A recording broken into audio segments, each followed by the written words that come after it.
Hi everyone, and welcome back for another episode in our Shooter AI tutorial series. Previously, we managed to get our AI to run around and shoot at us, but now we've been working on getting the cover system going. And last time we managed to get it so it detects where cover could be via an EQS system, demonstrated as such. So here we can see, Here we can see the various hiding spots, which is dynamically changed based on the player's location. Like so. And what we're going to be doing in this episode is making this enemy here find and choose at that location, go to it, and then crouch behind it. And after that, the episode after that, we'll work on getting shooting at us behind cover.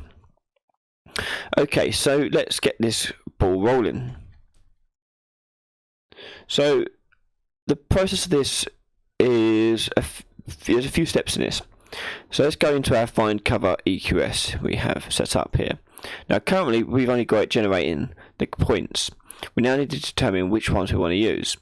So to begin with, I'm going to first of all make it choose the closest one to the enemy, in this case the courier. Now distance, we want to change the test purpose over here to just score, and we want it to be of linear, but also we want to change the scoring factor to -1, and all that does is allows us to tell it to prefer the closer ones. Okay, so it scores it higher the closer it is to the enemy or the courier. If it's left at 1, the further away ones get scored higher. So okay, so click save there, and if I were to play this and turn on the debug, you can see the test scores appearing and it choosing the one with the highest score. So winner 0.94 over there, and then this one here is winner there, and as I move around you can see the winner change based on how close it is to the enemy. So that's the first thing. The next thing is, because he's going to eventually want to be shooting at us from that cover, we want him to be able to still see us from that cover. So I'm going to go and add another test to this, and it's going to be a trace.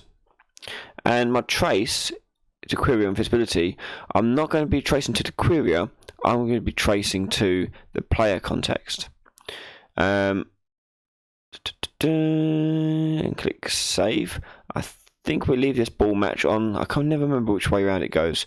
Let's have a look. And so turn these off, and it should turn off the ones that it can't see.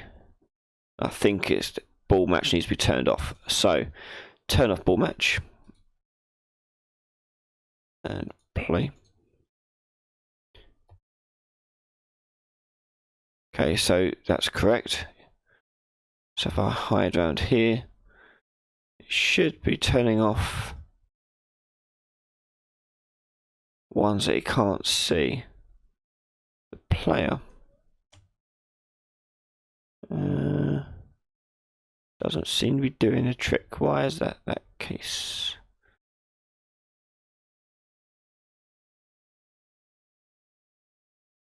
Because these ones behind it are still being scored. Okay, let's have a look. See, I'll pause the video and come back to it and I'll figure out what the issue was. Okay, so the issue was that I wanted to make my trace here before the distance. So drag, you can simply just drag it above and below, like so. So we had it as trace here, just drag trace up. And I also changed it just to filter only, so it just cuts away the ones we don't want. Okay, so to show you this working, you can see it's the green ones are the ones that can still see the player, the blue ones can't. You can see the one over there in the distance. If I crouch, these ones should disappear, see? So that's because they can no longer see the player, which can be really useful if you want to do that stealth or something like that. You can see how that can work there. Okay, so now we've made it able to see various hiding spots and pick one. There are other tests we can do and add on to it, which we will do in the future, but for now that'll do to get us basically working here. Okay, so once we've found cover, we want it to be able to move towards that cover. So if I go to my enemy behaviour tree, this is what we currently have. So a few things I need to do here. I'm just going to change the node name from run EQS query to just find cover, just so I know and easier to find what I want it to find. And after this selector, we want to go into a sequence, and that sequence will then go into that EQS.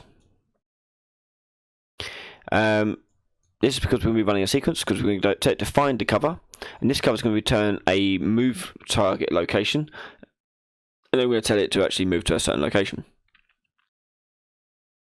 So let's make a new task for the BT task blueprint base, and I immediately go in and rename it, and this one's going to be called get into cover,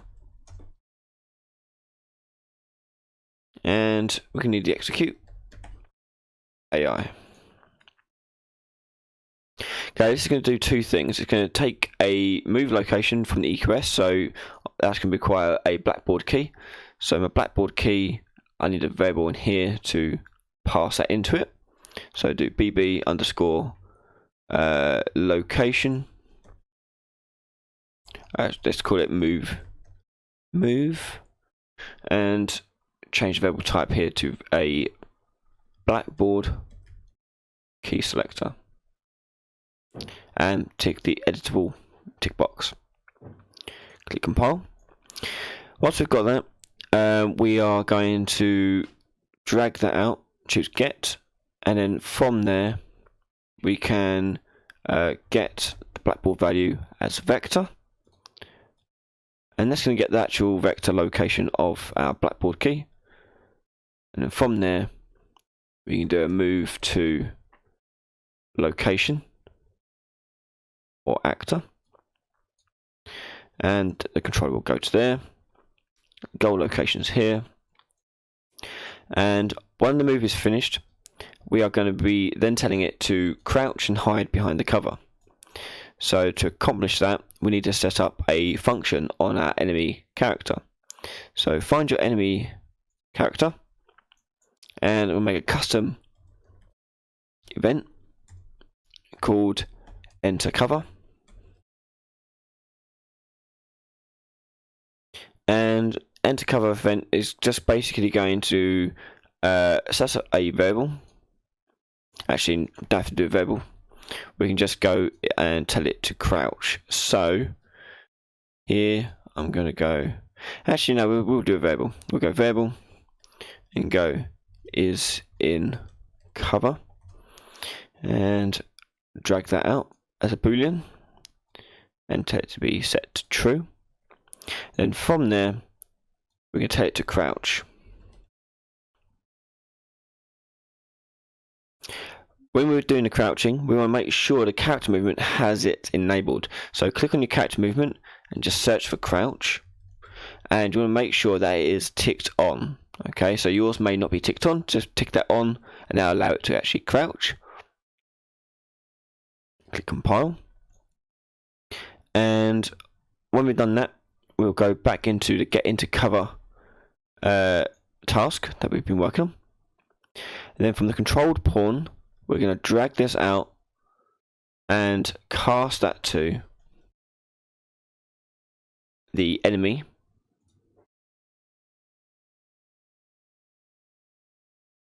and actually let's plug that into move finished like so. So once it's finished the move, it's going to cast the enemy and tell that enemy to enter cover. Once we've done that, we can finish the execute. That's a success. Click compile and go to your enemy behavior tree. Let's plug in our get into cover, And we'll make sure the blackboard key is correct here. So find cover EQS here, we need to make sure the resulting blackboard key is set to a vector. Now what I'm going to do here is I'm going to go to my blackboard and add a new vector key, and this is going to be move location. So what I'm going to do as we go through this is have two vectors. One will be the movement location, so this is where the enemy's going to be moving towards. The target location is where the enemy's going to be aiming at. Now this is quite useful for dealing with cover, because if the enemy's in cover and can't see the player, when they pop out of cover to shoot, they're going to shoot towards a target location rather than the player. That way the player can then flank around and sneak up along the enemy that is hiding in cover. So it's a good idea to have them separate. Go into your behaviour tree and just choose that move location as both of these tasks here. So find cover, then get into cover will occur. If I click save now and push play, he'll move into the cover, but notice he's not actually crouching. That is because we haven't got our animation blueprint set up correctly to allow the AI to crouch. So if you've been following my live streams, which you can do on the channel, they're available where you can see me set up their movement and animation blueprint. Otherwise, you can become a patron and download the starter project here and get access to its animation blueprint. Otherwise, open up your animation blueprint, and this bit will be different for per person. The main thing, the issue I have here in my one, to make sure it's the same in yours, make sure the problem's not the same as your one, is when I'm updating my animation, I'm casting to the third person character, which is the player character, and then from there I'm doing all the calculations whether or not I'm actually crouching. Now obviously our enemy is not the player character, so I need to be doing a different cast for that particular thing here. So after I set the speed here, my try get pawn owner is, oh hello, what I'm going to do is just set that to a variable, and so it saves me dragging over tons of things here. So this is a pawn, so change it to pawn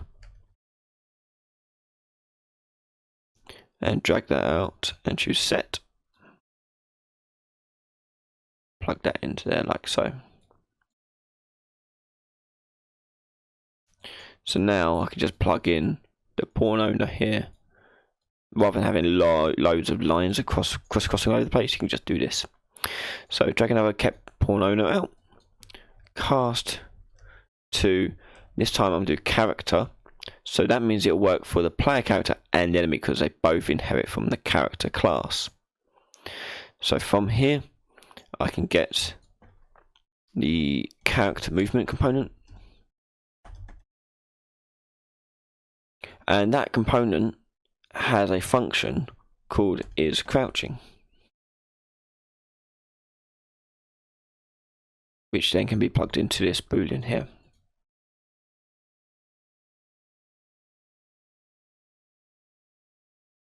We can then plug that and connect it to the rest of it, and we'll cast a third person character, and I don't need this bit anymore, I can delete that.